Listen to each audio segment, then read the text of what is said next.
Alright, what's going on, guys? This is Maury. And Pat from the Erie Better Beer Bureau. Tonight we're going to take a look at Sam Adams' Griffin's Bow and Oats Blonde Barley Wine. Okay, so yeah, this is a 10% barley wine made with 4 different kinds of malt, and it's aged on toasted oak. So there's some New Zealand hops in here, and this is a beer that kind of piqued my curiosity a while ago, and I'm excited to finally try it, so we're going to get this into our glasses. The rare blonde barley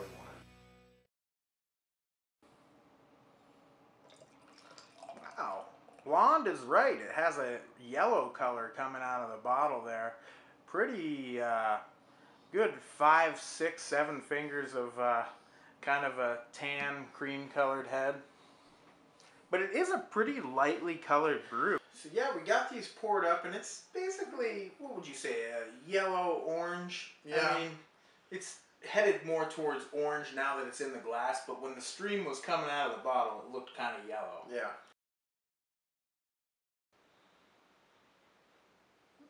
Very light and fruity.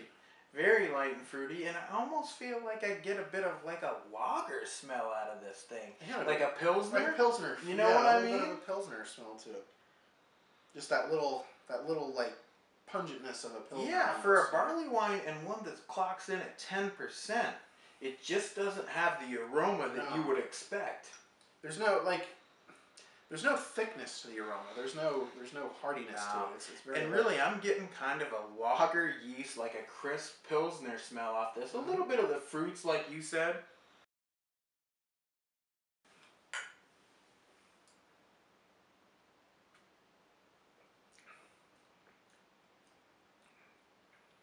Well, it doesn't taste like a Pilsner. Indeed it does not. Wow, that's worth a couple extra tastes just to figure out what's going on there. It's kind of sweet. It is. And there's a little bit of like an orange kind of fruity character to it. It's a little bit syrupy almost, would you say? Yeah. Like a nectar.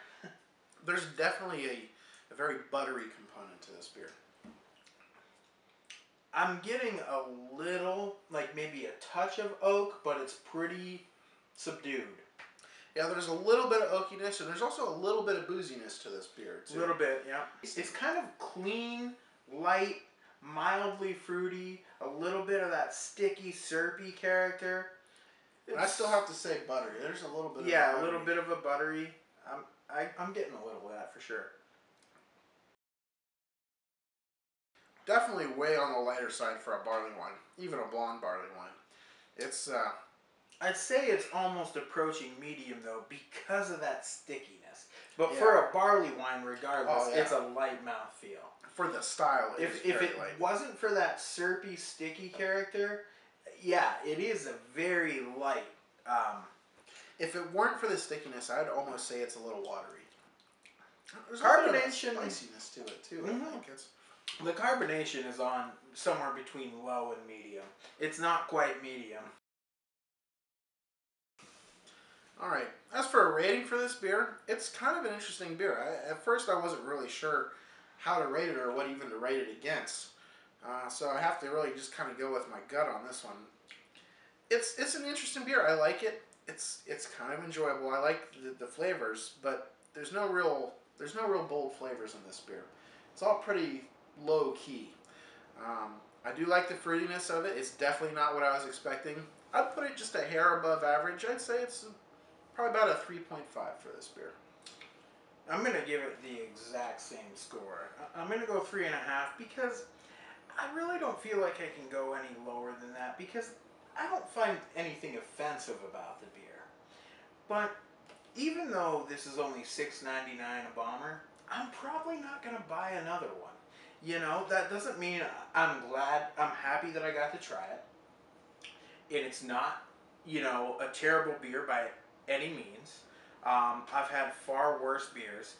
But it just doesn't excite me enough to run out and buy another bottle. I agree with you. I like the fruity character of it. You know, I like the, you know, the stickiness of it. It's kind of an interesting beer. but I think it falls a little short. I was hoping for something a little bit better. I really was. Yeah, you could probably get a little bit better bang for your buck. Yeah, absolutely. But until next time, guys, cheers. The malts are Harrington, Meta something. We're going to skip this whole part. Meta world peace.